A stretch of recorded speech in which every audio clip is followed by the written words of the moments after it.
So inani akong outfit rong adlaw kay paingon man tag prayer meeting, madto man tag prayer meeting karong adlaw. So kung manha gyud tag prayer meeting isuon or mosimba bata, importante ginang babayi ta tan-awon kay sama sud ungon nato si Mama Maria bisan asa ta moadto nga simbahan. Makita nato si Mama Maria taas og bisti, so kita usab nga sumusunod sa Ginoo.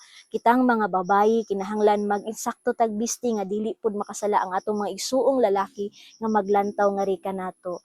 Ug ingon man, kung kita gali ga debosyon sa mahal nga Birheng Maria, kinahanglan lakipan nato og insaktong kasuotan, labi na panahon ta mag-ampo, magrosaryo, magbiste gitag pang babae ug doon natay brunda sa ulo. Kitang mga babayi required magbuhat niini, gawas sa mga lalaki pwede ra sila magpantalon ug mag-t-shirt.